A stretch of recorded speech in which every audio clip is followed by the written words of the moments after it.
The report is by investigative reporter Aaron Glantz of the California-based Center for Investigative Reporting. Aaron is on the line with us from the Bay Area. Thanks for joining us, Aaron. It's good to be with you. So now your research suggests that President Obama's promise to sort out the bureaucracy at the VA has not panned out. How have wait times increased for veterans in the last 5 years? Well, nationally, the number of veterans waiting more than a year to get their benefits has gone up 2,000%, from about 10,000 when he took office to almost 250,000 today. So it's an absolute catastrophe, and the total number of veterans waiting is pushing 1 million. So we have a chart here that shows how many days veterans are waiting on average for their benefit claims to be processed. In many places, they're waiting an average of more than 500 days. But here in San Diego, the average has grown from just over 3 months to more like 9 months. That's a little bit less than most other urban areas. Why is that?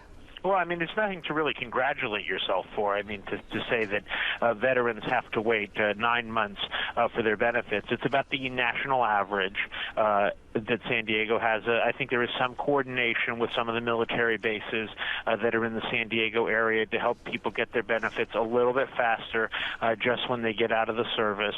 But really, San Diego is just experiencing the same thing as everywhere else, which is that the dysfunction has about doubled under the current president, in terms of how long veterans have to wait. Okay, so the war began under President George Bush. So is it fair to blame President Obama for the backlog?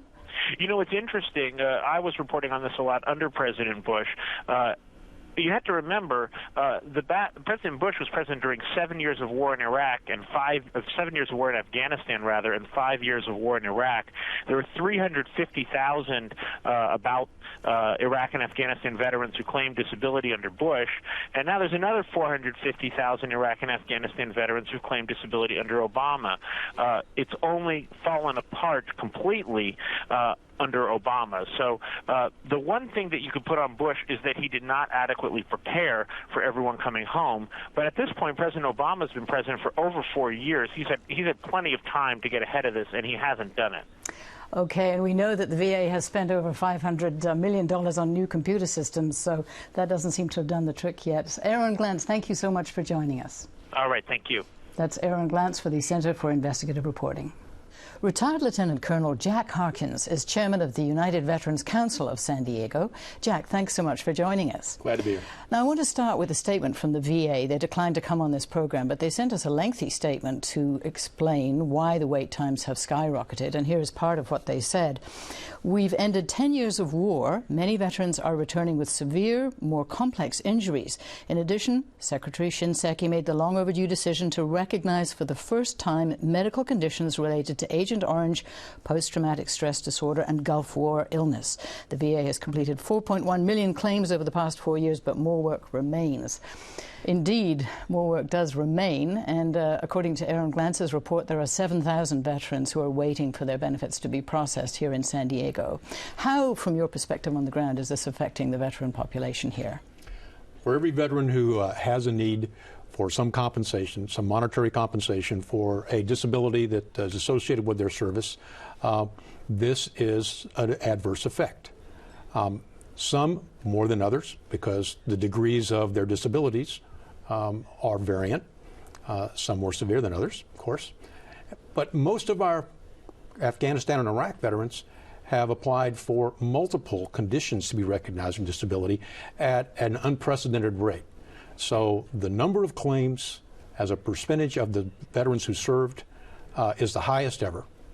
And the amount of complexity of all of those claims is highest ever. Do you think that the wait time is contributing to homelessness here in San Diego? We don't know of any specific cases where someone who's applied for benefits and is waiting has suffered homelessness. We have, as the United Veterans Council and other associations, reached out and contacted veterans who have made their applications for benefits to see who may be needing services. And the Department of Veterans Affairs does a great job, and once they receive a claim, monitoring that veteran's status while that claim is in process to see if they need to be put in touch with the service organizations that can bridge any gap that may be needed. And very quickly, Secretary Shinseki's goal is to have full completion of claims within 125 days by 2015. Do you think he can achieve that goal? We certainly hope so, because it's greatly needed. We believe that the recent rollout of the automated claims processing system, which is in full use here in San Diego, is going to enable that, and that they're determined to do whatever it takes. If it takes more overtime, if it takes more hours, we see the VA responding to this. Thank you very much, Jack Harkins, for being with us.